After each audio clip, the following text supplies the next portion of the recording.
বন্ধুরা, তোমরা সবাই কেমন আছো? আজকে আমি রিভ্যাম্প দ্য আনটেডেড স্টোরির এপিসোড 2টিকে বাংলায় অনুবাদ করতে চলেছি। তোমাদের যদি ভালো লেগে থাকে তো তোমরা প্লিজ সাবস্ক্রাইব করে দিও। যারা আগের এপিসোডটি দেখোনি তো গাইস আগে প্লিজ দেখে নাও। কাহিনি স্টার্ট হয় আর আমাদের দেখানো হয় কিছু হান্টার্সদের দিকে, যারা ভ্যাম্পায়ারের দিকে মারার জন্য কিছু যাগযজ্ঞর মতন করতে থাকে, রিচুয়ালস ফলো করে, যেটা দেখে সে দেখানো হয় যে তারা ভ্যাম্পায়ার্সকে ডাকতে থাকে আর সেখানে মাদার্স অফ ডিমনকে স্মরণ করা হয়। আর সেই ভ্যাম্পায়ার্সটা আর কেউ নয়, আমাদের রামেল হয়। রামেলকেই তারা স্মরণ করতে থাকে আর রামেলকে বন্দি করার জন্য, তার উপরে কার্স দেওয়ার জন্য তারা কিছু রিচুয়ালস পূরণ করে, যাতে রামেল সারা জীবনের মতন বন্দি হয়ে যায়। তারপরে দেখানো যায় তারা রামেলকে একটা চেনের মধ্যে বন্দি করে দেয়। আর তখনই সেখানে গড অফ ডিমনের মা আসে আর রামেল তাকে দেখে বলে যে এই সবের পিছনে তুমি তুমি এইসব কিছু কী করে করতে পারো। আর এখানে সেই তিনজন ভ্যাম্পায়ারকে দেখানো হয় যারা রামেলকে চারিদিকে খুঁজতে থাকে।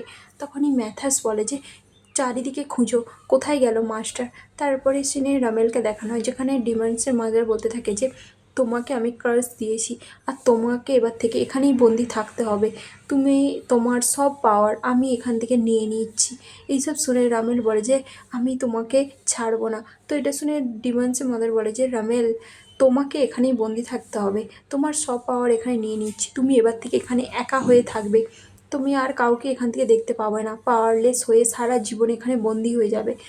তুমি জানো তুমি এখানেই বন্দি হয়ে থাকবে সারা জীবনের জন্য। তো রামেল বলে যে তুমি এইসব কেন করছো, আমি তো তোমার অর্ডারই ফলো করেছি না, সব কিছু করেছি। তো এটা শুনে মাদার্স বলে যে আমাকে ডিমন্সরা সারেন্ড করেছে, তো সেই জন্য আমাকে ওদের কথা পূরণ করতেই হবে। কিন্তু তুমি চিন্তা করো না রামেল, সব কিছুর একদিন না একদিন শেষ হয় আর তোমার এই কার্সটাও একদিন না একদিন ভাঙবে। যখন সময় আসবে তখন একজন আসবে যে তোমার এই কার্সটাকে ভাঙবে, কিন্তু সেই কার্সটাকে ভাঙার জন্য, তোমার এই লোনলিনেসটাকে শেষ করার জন্য তোমাকে সেই মানুষটাকে ভালোবাসতে হবে, তবেই সেই মানুষটা তোমার কার্সকে ভাঙতে পারবে। আর আমি তোমাকে কথা দিচ্ছি তোমার সাথে আমিও এই জায়গায় নিজেকে বন্দি করে দিচ্ছি। তারপরে সেখানে দেখানো হয় যে সেই মাদার্স অফ ডিভাইনও সেই জায়গায় বন্দি হয়ে যায় আর রামেলকে দেখানো হয় যে ওইখানেই বন্দি হয়ে যায়। তারপরে পুন আসে, যার রক্ত যা করে রামেল নিজের কার্স ভেঙে যায়, কারণ তার রক্ত, তার ক্লোজনেস, তাকেই সে চুজ করে তার পার্টনার হিসাবে। আর আমাদের এখানে ম্যাথডকে দেখানো হয় যে পুনকে মারতে ছিল প্রেজেন্টে, তো রামেল তাকে দূরে সরায় আর তারপরে সে তাকে ধরে নেয় আর পুনকে বলে যে পুন, তার মানে তুমি আমার লাভ হও এই আমার জীবনে, আমি ভাবতেও পারিনি যে এটা তুমি হবে পুন। বলেই রামেল কী করে পুনকে কিস করে নেয়, কারণ সে তাকে তার লাভারকে খুঁজে পেয়ে গেছিলো সেই জন্য। তারপরে পুন যেখানে হোটেল রুমে বসে থাকে, তো রামেল সেখানে আসে আর পুনকে দেখে বলে যে তো এখন তুমি কেমন আছো। তো পুন বলে যে হ্যাঁ আমি এখন ঠিক আছি, তুমি চিন্তা করো না। রামেল তাকে বলতে থাকে যে তুমি ম্যাথাসকে প্লিজ ক্ষমা করে দাও, নর্মালি ও এরকম করে না, আসলে হান্টাররা আমার দিকে মারার চেষ্টা করছে, তো সেই জন্য ম্যাথাস তোমাকে হার্ট করতে চায়নি, ও জাস্ট আউট অফ কন্ট্রোল হয়ে গেছিলো, রেগে গিয়েছিলো, সেই জন্য ও এরকম করেছে। এই জন্য পুন বলে যে আমি ওর উপরে রেগে নেই, তুমি চিন্তা করো না, আর তাছাড়া তুমি ওকে বলে দিও যে আমি ঠিক আছি। তারপরে রামেল তার চোটে হাত দেয়, যেটাতে পুন বলে যে আস্তে করো। তো রামেল বলে যে আসলে আমি জানি না কিভাবে চোটে মলম লাগাতে হয়, কিন্তু আমি শিখে যাব আস্তে আস্তে। এটা শুনে পুন বলে যে রামেল আমার কাছে একটা কোশ্চিন আছে। তো রামেল বলে যে হ্যাঁ বলো। তো পুন বলে যে মিস্টার ম্যাথাস আমাকে বললো যে তুমি আর আমি নাকি একই বন্ড শেয়ার করি, এটার মানে কী ছিল। তো রামেল তাকে বলে যে আসলে যখন আমার উপরে ক্রাশ দেওয়া হয়েছিল না, আমাকে যখন ওই পেন্টিংয়ের মধ্যে বন্দি করা হয়েছিল, যে আমাকে এই অভিশাপটা দিয়েছিল সেই আমাকে বলেছিল যে যখন আমাকে সেই ফ্রি করতে পারবে যে হবে আমার লাইফের ভালোবাসা, তো সেই জন্য আমাকে তুমি ওই জন্যই ফ্রি করতে পেরেছো, কারণ তুমিই সেই হও যাকে আমাকে পুরো লাইফ ভালোবাসতে হবে। আর তুমি এবার বুঝতে পেরেছো এটার মানে কি। তো এটা শুনে পুন বলে যে ওকে। তখনই মিস্টার ম্যাথাস আসে আর বলে যে মিস্টার রামেল আমাকে বলেছিল আপনার জন্য এই জিনিসগুলো আনতে, আর যা হয়েছিল তখন তার জন্য সরি মিস্টার পুন। তো সে তাকে সরি বলে আর বলে যে মাস্টার আমাকে আপনার জন্য কিছু প্রিপেয়ার করতে বলেছিল। তারপরে রামেলকে দেখানো যে জামা নিয়ে পুনের গায়ে দেখতে থাকে আর বলে যে এই জামাগুলো তোমার গায়ে হয়ে যাবে। তো পুন বলে যে কিন্তু আপনি আমার জন্য জামা কেন দেখছেন। তো ম্যাথাস বলে যে কারণ আপনি এখানেই থাকবেন মাস্টারের পাওয়ার ফিরিয়ে আনার জন্য, হেল্প করার জন্য। তো পুন বলে যে কিন্তু আমি কেন এখানে থাকবো। রামেল বলে যে কেন, তুমি কি এখানে থাকতে চাও না, তোমার যদি কিছু দরকার হয় তুমি ম্যাথাসকে বলতে পারো। পুন বলে আমাকে এখনও কিছু কাজ ফিনিশ করতে হবে, আর তাছাড়াও আমি এখানে থাকতে পারবো না, আমাকে রিটার্ন করতে হবে সেই পেন্টিংটা, আমাকে সেই কাজগুলো কমপ্লিট করতে হবে, যাই হয়ে যাক না কেন। এটা শুনে ম্যাথাস বলে যে, আপনি চিন্তা করবেন না, আমি সব কিছু সামলে নেবো মিস্টার পুন। আর তাছাড়াও ওই পেন্টিংয়ের মালিক হচ্ছি আমি, তো আমি ওই জিনিসটাকে সামলে নেবো, আপনাকে আর চিন্তা করতে হবে না, আপনি বাস এখানে থাকুন।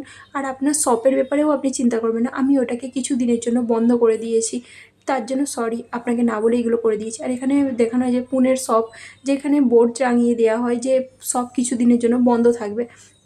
তারপরে পুন সেখানে রয়ে যায়, কিন্তু তার ঘুম ধরছিল না রাতে, সেই জন্য সে বাইরে বেরায় আর রামেলের লাইব্রেরির দিকে চলে যায়। তখনই সে সেখানে একটা বই দেখতে পায়, যেটা রামেলের পুরো ফ্যামিলি বুক হয়। তো সে সেই বইয়ে দেখতে থাকে, তখনই রামেল পিছনের দিকে আসে আর বলে যে, তুমি জানো আমি যার দিকে জন্ম দিয়েছি এগুলো তাদের নাম, মানে রামেল যার দিকে রিবন করেছে ভ্যাম্পায়ারে, তাদেরকে সে নতুন করে নাম দিয়েছে। আর সে বলতে থাকে, তুমি জানো এগুলো প্রচুরই হার্ড প্রনাউন্স করা, কিন্তু ওরা আবার নিজের দিকে রিনেম দিয়ে দিয়েছে যাতে ওরা নিজে থেকে ফ্যামিলি রেকর্ডের মধ্যে বলতে পারে। আর এটা আমার ফ্যামিলি রেকর্ড বই, তুমি এখানে সব কিছু জানতে পারবে আমার এন্টার লাইফের ব্যাপারে। তো তোমাকে যখন আমি কিস করেছিলাম, তো তোমার ওই কথাগুলো মনে আছে তাই না? তো আমি জানো ওইগুলো সিরিজে দেখে শিখেছি, সিরিজে এরকমই নর্মালি মানুষকে ভালোবাসা বোঝানোর জন্য কিসই করে তাই না? তো তুমি বুঝতে পেরেছো তো আমি তোমাকে কিভাবে মিন করছি? তো এটা শুনে পুন তাকে বলে যে, আমার এবার ঘুম পাচ্ছে। তাহলে এরকম কথা শুনে সে তাকে এটাই বলে। এটা শুনে সে বলে যে, কালকে আমি তোমাকে নিয়ে যাব আমার বাকি দিকে দেখাতে। তারপরে পুন যেতে চায়, রামেল তার হাত ধরে আর বলে যে, থ্যাংক ইউ সো মাচ পুন, আমার এত হেল্প করার জন্য। তুমি না হলে আমি কি করে হেল্প পেতাম আমি জানিও না। আর এখানে থাকার জন্য থ্যাংক ইউ, তুমি সত্যি আমার জন্য অনেকটা মিন করো। তারপরে সে ঘরে চলে আসে আর পুনের হার্টবিট বেড়ে যায় রামেলের এত সুইট সুইট কথা শুনে। পরের দিন সকালে যখন পুন ঘুম থেকে উঠে দেখে যে রামেল তার বেডের সামনে বসে আছে, যেটা দেখে সে বলে যে, তুমি এখানে কি করছো? তো এটা শুনে রামেল বলে, আমি তোমাকে অনেকবার ডাকলাম কিন্তু তুমি আনসারই করছিলে না, সেই জন্য আমি ভাবলাম হয়তো তোমার সঙ্গে কিছু হয়েছে, তুমি এবার ডেঞ্জারে আছো, আমি চিন্তা করে ভিতরে চলে আসছি। তো এটা শুনে পুন বলে যে, তুমি কি ভিতরে কী করে আসলে? তো রামেল বলে, এরকম কিছু হলে আমাকে বলেছিল ম্যাথাস যে দরজা ভেঙে আসতে, সেই জন্য আমি দরজাকে ভেঙে দিয়েছি। আর ম্যাথাস আমাকে কেন কি জানি গাড়ির চাবি দিয়েছে, আমি এটা কি করব? চলো তুমিও আমার সাথে চলো, তুমি আমাকে ড্রাইভ করে নিয়ে যাবে সেই জায়গায়। আর তাছাড়াও আমি সূর্যের আলোকে তো ভয় পাই না, কিন্তু আমি চাই না যে আমি এই স্কিনে ইরিটেট হোক, তো সেই জন্য তুমি আমাকে নিয়ে চলো। পুন তো অবাক হয়ে যায়। তারপরে সিনে আমাদের দেখানো হয় যে ম্যাথা সিসিটিভি ক্যামেরা চেক করে আর সেখানে দুজন মানুষকে দেখে যারা পেন্টিং খারাপ করছিল, যেটা দেখার পরে সেই গ্যালারির ওনার জেটকে বলে যে, এখন যখন আমি দেখলাম যে এই পেন্টিংটাকে ভাঙার পিছনে তোমরা নয় অন্য কেউ আছো, তো আমি এখন বুঝতে পারলাম যে এর তোমাদের কোনো দোষ নেই। তো জেট তাকে বলে যে, আপনি জানেন যে আপনি কাউকে অফটেন্ড করেননি বা কারোর সঙ্গে শত্রুতা করেননি যে আপনার পেন্টিং এরকম করলো? তো ম্যাথাস বলে, আগে তো আমি শিওর ছিল না, বাট এখন জানি না। এটা শুনে জেট বলে যে, আপনি কি মজা করছেন? তো জেট বলে যে, না আমি কখনোই মজা করছি না, তোমরা এই ব্যাপারটাকে ছেড়ে দাও। আর তাছাড়াও সিচুয়েশান খারাপ হওয়ার আগে আমার মনে হয় এটাতে ডিল করে নেওয়া উচিত। এখন যখন আমি সিসিটিভি ক্যামেরা ফুটেজ চেক করলাম, আমি বুঝতে পারলাম যে তোমাদের এর মধ্যে কোনো দোষ নেই, আর এগুলো চোরেরাই করেছে, তো সেই জন্য আমি তোমার দিকে ওই পেন্টিংটাকে আর ঠিক করতে হবে না, আর আমি তোমাদের এগেনস্টে কোনো চার্জ দেবো না। তো তুমি এই পেন্টিংটাকে এখন ছেড়ে দাও, ভুলে যাও, আমি তোমার দিকে আর কোনো রকম রেসপন্সিবিলিটি দিচ্ছি না বলে সে সেখান থেকে চলে যায়। আর জেট রেগে যায়, তখনই তার সেক্রেটারি তাকে বলে যে, জেট কাম ডাউন। তারপরে পুনকে দেখানো হয় যে রামেলকে নিয়ে একটা জায়গায় চলে আসে, যেখানে আসার পরে রামেল বলে যে, এটা হচ্ছে সিয়ার থাকে। তো সিয়ারকে দেখার জন্য রামেল এসেছিল। সিয়ার যে যার জায়গায় প্রচুর গার্ড থাকে, আর সে একজন ফরচুন টেলারের মতন কাজ করে, যে সবার ভাগ্য দেখে তার দিকে বলতে থাকে। তখনই সেখানে একটা মেয়ে তাকে বলে যে, আপনি আমার ভাগ্য দেখুন আর আমাকে বলুন মাস্টার যে আমার বয়ফ্রেন্ড কোথায়, আমার বয়ফ্রেন্ড কি আমার লাইফে ফিরে আসবে? তো সৈয়দ তাকে কাছে ডাকে আর সে চোখ বন্ধ করে তার বয়ফ্রেন্ডকে দেখার চেষ্টা করে, আর সে তাকে বলে যে, তোমার বয়ফ্রেন্ড ভালো মানুষ নয়, তোমার বয়ফ্রেন্ড অন্য কাউকে পটিয়ে নিয়েছে, তো তুমি তোমার এই সুন্দর মুখটা ও কেঁদে কেঁদে ওর পিছনে ওয়েস্ট করো না, তুমি অন্য কাউকে তাড়াতাড়ি খুঁজে পেয়ে যাবে, ঠিক আছে? এটা শুনে সে মেয়েটা চুপ করে যায়, আর স্যার তার কাছে আসে আর তাকে ডাকে ক্লোজ। তো স্যারের কাছকে সে আসতেই সে তাকে যখনই কানের কাছে বাইট দিতেই যায়, তো স্যারের আরেকজন গার্ড তাকে বলে যে, মিস্টার রামেল এসেছে সেখানে, যেটা শুনে সে প্রচুরই রেগে যায়। আর তারপরে সে বাইরে বেরিয়ে চলে আসে। যখনই সে বাইরে আসে রামেলকে দেখতে পায়, যেটা দেখে সে বলে যে, তুমি এখানে কি করছো? তো রামের বলে যে তোমাকে ম্যাথাস বলেনি যে আমি ফিরে এসেছি, তারপরে তুমি তাড়াতাড়ি আমার সঙ্গে দেখা করতে কেন আসোনি? স্যার বলে যে আমি জানি ম্যাথাস আমাকে বলেছিল, কিন্তু তারপরেও আমি যাইনি, কারণ আমি একজন নয় যে তোমার কার্সটা ব্রেক করতে পারছি, সেই জন্য আমার মনে হয় এটা সত্যি। তুমি এত বছর ওখানে বন্দি ছিলে, এখন তুমি যখন ফিরে এসেছো, আমার মনে হয় না যে আমার তোমার পিছন পিছন ঘোরা উচিত। আর তাছাড়াও আমি আমার লাইফে এখন চেঞ্জ হয়ে গেছি, এত বছর চেঞ্জ হয়ে গেছে, তোমার মনে হয় যে আমি এখনও তোমাকেই আমার মাস্টার বলে মনে করবো? রামেল বলে এত বছর চেঞ্জ হয়ে গেছে তাও তুমি বদলাওনি স্যার। স্যার বলে যে এটা সত্যি নয়, তুমি এখন দেখো আমি এখন লিডার হয়ে গেছি এখানে, আমার কত গার্ড, তোমার পিছনে যতজন না ফলোয়ার করতো 100 ইয়ার্স আগে, আমার পিছনে তার থেকে বেশি আছে। আর তাছাড়াও তুমি শুধু ম্যাথাসকেই চুজ করেছো, ম্যাথাসই তোমার পিছন পিছন ঘুরবে। এটা শুনে রামেল বলে এটা সত্যি নয় স্কার।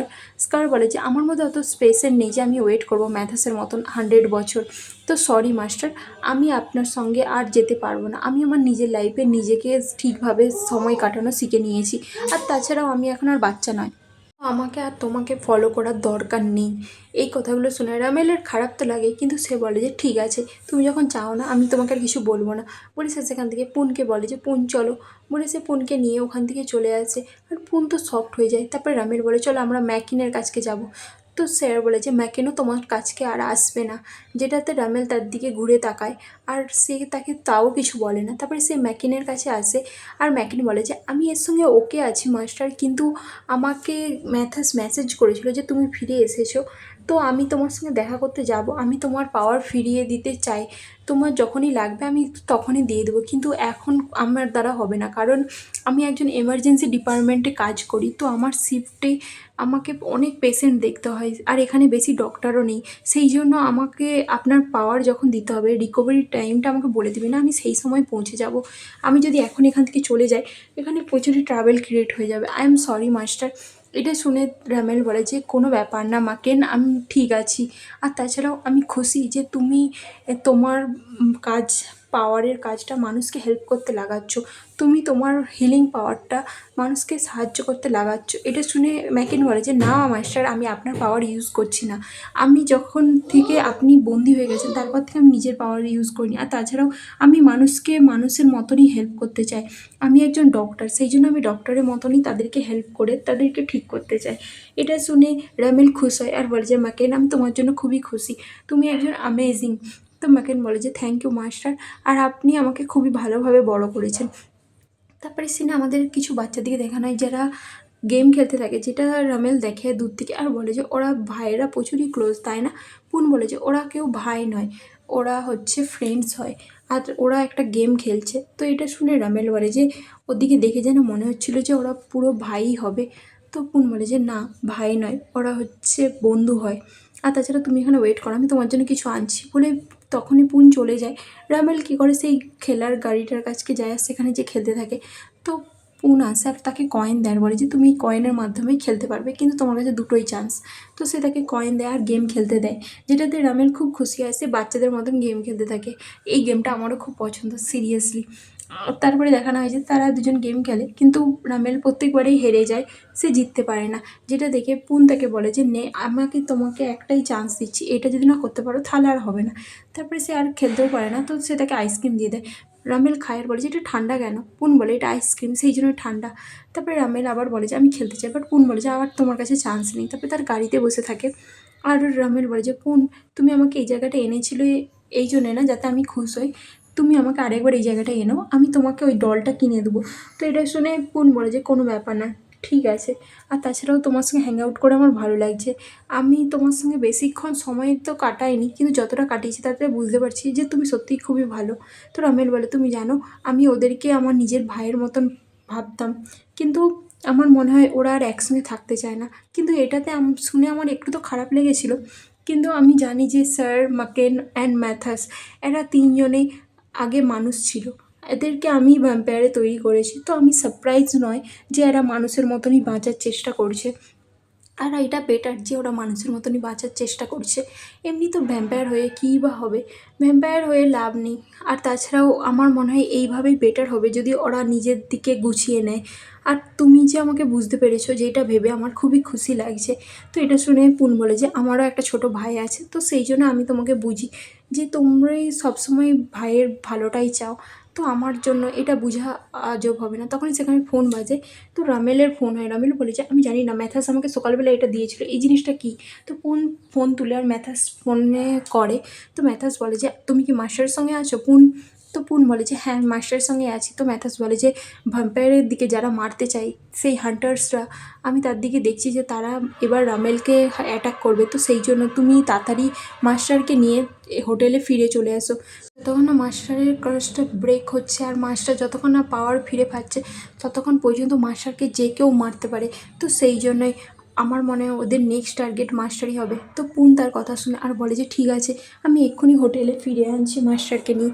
তারপরে সে দেখানো যায় সে গাড়ি স্টার্ট করে, আর তখনই সে নোটিস করে যে তাদের পিছনে কোনো লোকরা পড়ে আছে যারা তার দিকে ফলো করছে, আর তারাই হান্টার্স হয় যারা রামেলকে মারার জন্য তার দিকে ফলো করতে থাকে। তখনই তারা গুলি চালাতে থাকে, যেখানে পুনের একটু লেগে যায়। রামেল বলে এরা কি হান্টার্স হয় যারা আমাকে মারতে এসেছে? তখনই সে গাড়ি থেকে নেমে পড়ে, যেটাতে পুন পুরো শকড হয়ে যায় আর বলে যে তুমি কি করছো। সে হান্টার্সের গাড়িতে ঢুকে পড়ে আর পুন এক জায়গায় গাড়ি থামিয়ে দেয়। তখনই সে দেখে যে রামেল সে হান্টার্সের গাড়ি অ্যাক্সিডেন্ট করে দেয়, আর সে গাড়ি থেকে পুরো ড্যাশিং স্টাইলে বেরিয়ে আসে, যেটা দেখে পুন শকড হয়। আর তারপরে ম্যাকিনকে দেখানো যে মাস্টারের সঙ্গে দেখা করতে হোটেলে আসে, তখনই সেখানে স্যারও আসে। ম্যাকিন বলে তুমি এখানে কি করছো? তো স্যার বলে তুমিই তো বলেছিলে তুমি এখানে আসবে না।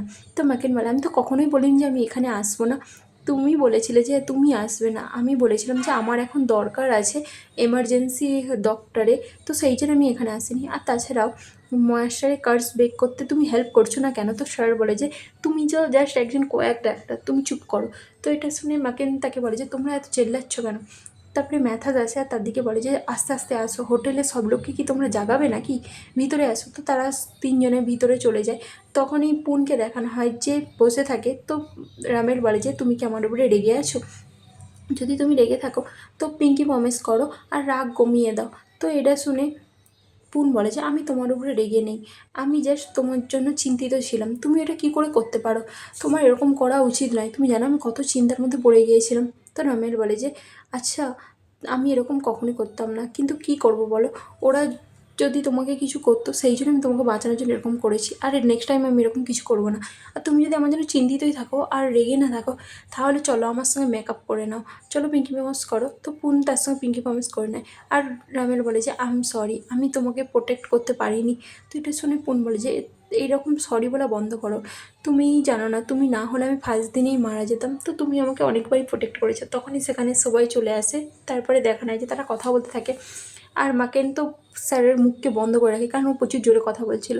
তারপরে স্যার বলে যে তুমি করছোটা কি আমার সঙ্গে? মাকেন বলে যে তুমি চেল্লানো বন্ধ করো, আর তাছাড়া নিজের এনার্জিকে ওয়েস্ট করা বন্ধ করো। তারপরে পুন ওখানে বসে থাকে, তো মাকেন এসে তারকে হিলিং পাওয়ার দিয়ে পুনকে ঠিক করে দেয়। আর যেটাতে পুন থেকে থ্যাঙ্কস বলে, মাকেন বলে যে আমি তোমার গালে এই দাগটা তো থাকতে দিতে পারি না, যতই হোক না কেন তুমি যেহেতু মাস্টারের ক্লোজ, তো সেই জন্য আমার তোমার গালের এই দাগটাকে ঠিক করার জন্য আমার হিলিং পাওয়ার ব্যবহার করতে হলো। তারপরে স্যার বলে যে তো তুমি বলতে চাচ্ছো হিউম্যানরা যারা আমার দিকে অ্যাটাক করে তাদেরকে আমরা আমাদের সঙ্গে থাকতে দেবো? তো মাস্টার তোমার কি মনে হয় তুমি ওদেরকে বিশ্বাস করতে পারো? তুমি জানো না যে ওরা আমাদেরকে একদিন না একদিন মেরে ফেলবে? তো রামেল বলে যে কার্স, তুমি জানো আমার রুলস, আমি আমার রুলসে কোনো যে ভ্যাম্পায়ার আমার ব্লাড দিয়ে তৈরি হবে তারা মানুষকে মারতে পারবে না। তো স্যার বলে যে হ্যাঁ হ্যাঁ জানি আমি তোমার রুলস, তুমি হিউম্যানের দিকে মারতে পারবে না, তুমি সবসময় হিউম্যানসের ভালো করতে চাও।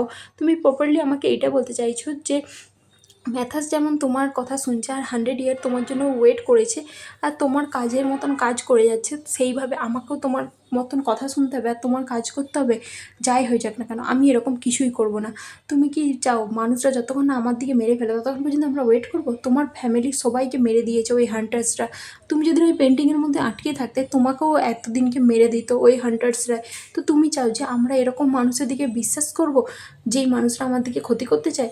তো রামেল তাকে বলে যে তুমি জানো মানুষের উপরে বিশ্বাস করা বা না করা সেটা তোমার ব্যাপার, কিন্তু আমরা এভাবে মানুষের দিকে মারতে পারি না। কিন্তু স্যার বলে যে আমি কোনো রিচুয়ালস পারফর্ম করবো না যদি আপনি আমার কথা না শোনেন। ম্যাথাস বলে যে তুমি যদি না তোমার পাওয়ার ট্রান্সফার করো তাহলে মাস্টার তার পাওয়ার ফিরে পাবে কী করে?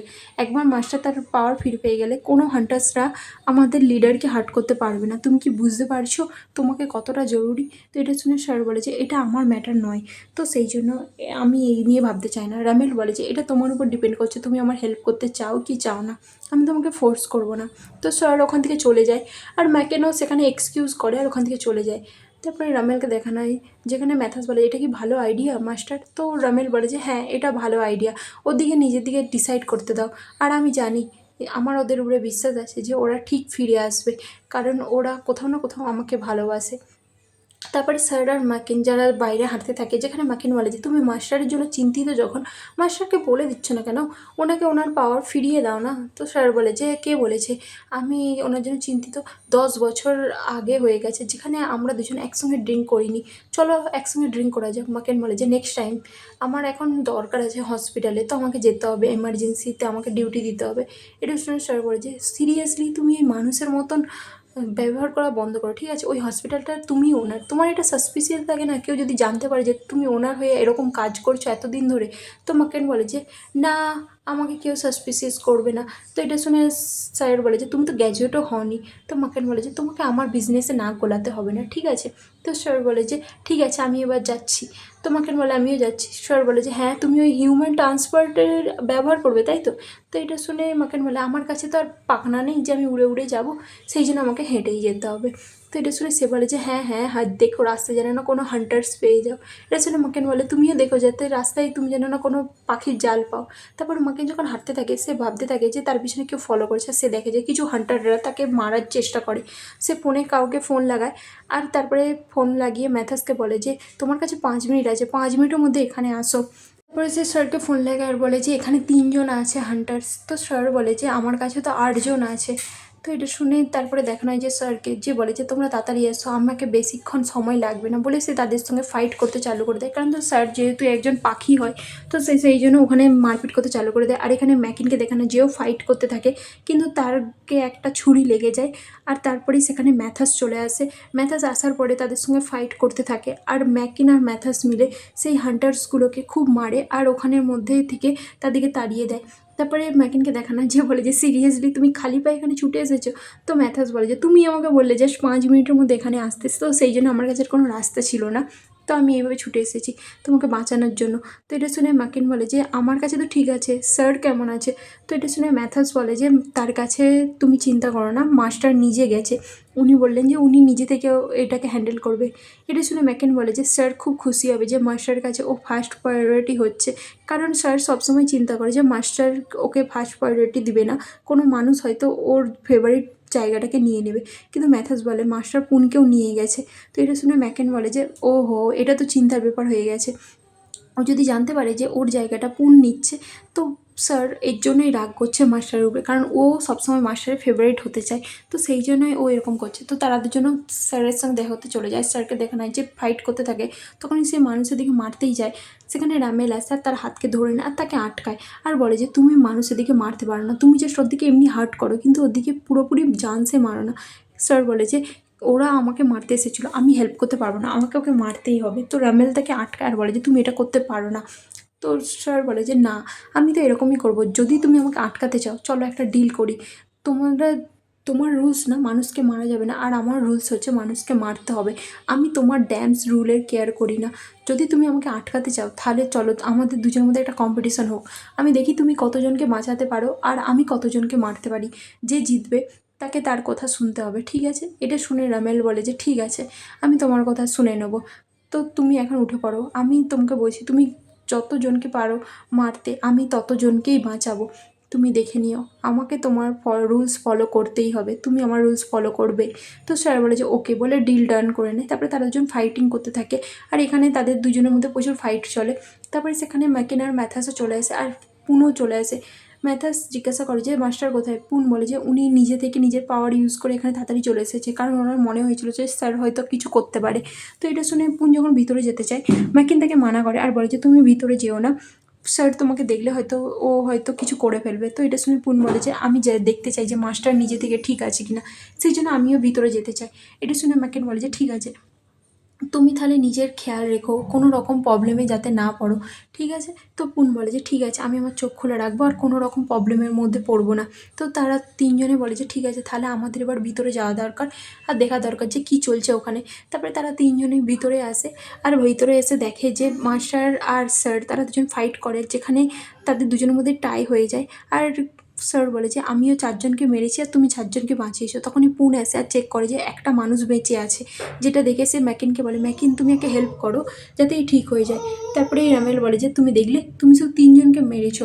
তাহলে তোমাকে এবার আমার রুলস ফলো করতেই হবে।" যেটা শুনে স্যার বলে যে, "আমি তাহলে আরেকজনকে মারতে পারি এখানেই। তাহলে আমার ট্রাই হয়ে যাবে।" ছুটে যায় আর পুনকেই মারার চেষ্টা করে। তখনই রামেল তাকে আটকায় আর ম্যাথাসও তাকে আটকায় আর বলে যে, "স্যার তুমি এরকম করতে পারো না, বাস ইনাফ।" কিন্তু স্যার কথা শুনে না, ম্যাথাসের সঙ্গে ফাইট করে আর পুনকে মারার চেষ্টা করে। ম্যাথাস বলে যে পুন মাস্টারের প্রচুরই ক্লোজ, তো সে তাকে বেহোশ করে দেয়। আর মাস্টার রামেল কী করে, পুনকে বলে যে তোমার সঙ্গে কিছু হবে না, তুমি চিন্তা করো না, যতক্ষণ আমি আছি তোমাকে আমি বাঁচাবো আর তোমার সঙ্গে কিছুই হবে না। তারপরে আমাদের একটা বোনাস ক্লিপে দেখানো হয় যেখানে জেড কাছে মেসেজ আসে যে যেই পেন্টিং খারাপ করার লোকগুলো মেসেজ করে যে মেসেজ ফেল হয়ে যায়। আর এটা জেটের সেক্রেটারির কাছে মেসেজ আসে, যেটা দেখার পরে জেটের সেক্রেটারি জেটের কাছে যায় আর জেট বলে যে, "শুনো সব হান্টার্সরা, আমার কথা শুনো, আজকে আমাদের মিশন ফেল হয়ে গেছে তো কী হয়েছে, আজকে রাতে আমরা পুরো এমন ড্রিঙ্ক করব যাতে নেক্সট বার যখন আমরা কোনো রকম মিশনে যাই আমরা সাকসেস হই। আজকে তোমাদের গ্লাস উঠাও আর যজন হান্টার্স ফ্যামিলিরা তাদের লাইফকে সাকসেস করেছে, যাদের লাইফকে স্যাক্রিফাইস করেছে ভ্যাম্পায়ার্সদের জন্য, তাদের জন্য আজকে আমরা ড্রিঙ্ক করব আর নেক্সট বার আমাদের মিশনকে কখনো শেষ হতে দেবো না, সব ভ্যাম্পায়ার্সের দিকে মারবো।" আর এখানে এপিসোডটা শেষ হয়ে যায়।